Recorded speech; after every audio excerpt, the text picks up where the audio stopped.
അഞ്ചു ശരങ്ങളും പോരാതെ നിൻമൊഴി. ചേട്ടാ ഒരു രണ്ടു വരി എനിക്കൂടെ ബാക്കി പാടാവോ? 7 സ്വരങ്ങളും പോരാതെ മന്മഥൻ. ഗന്ധർവൻ എന്താ ഗന്ധർവൻ നിൻമൊഴി സാധകമാക്കി, നിൻ തേൻമൊഴി സാധകമാക്കി. ഇത് യൂസഫ് അലി കേശേരി എന്ന് പറയുന്ന എഴുത്തുകാരൻ എഴുതിയ പാട്ടാണ്. പരിണയം എന്ന് പറയുന്ന സിനിമ. രവി ബോംബെയാണ് സംഗീതം. എൻ്റെ അർത്ഥം എന്ന് പറഞ്ഞാൽ നമ്മൾ പറയുന്നത് മല്ലീശ്വരൻ, അതായത് കാമദേവന്റെ കയ്യിൽ 5 അമ്പുകൾ ഉണ്ടെന്നാണ് പറയുന്നത്. അതിങ്ങനെ ഇടുമ്പോഴാണ് നിങ്ങൾ പറഞ്ഞ കെമിസ്ട്രി വർക്കൗട്ട് ആവുന്നത് ഓരോരുത്തർ തമ്മിൽ. നമ്മളിങ്ങനെ അടുത്തിരിക്കുമ്പോ അശോകം പാരി പറ.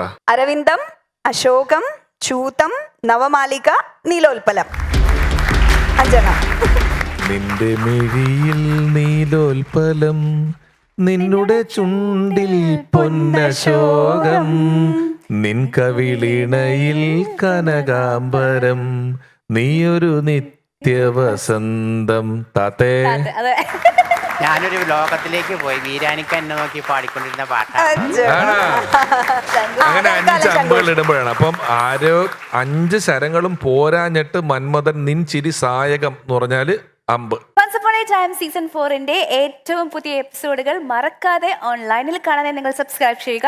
Ramesh Pisharody entertainments on YouTube.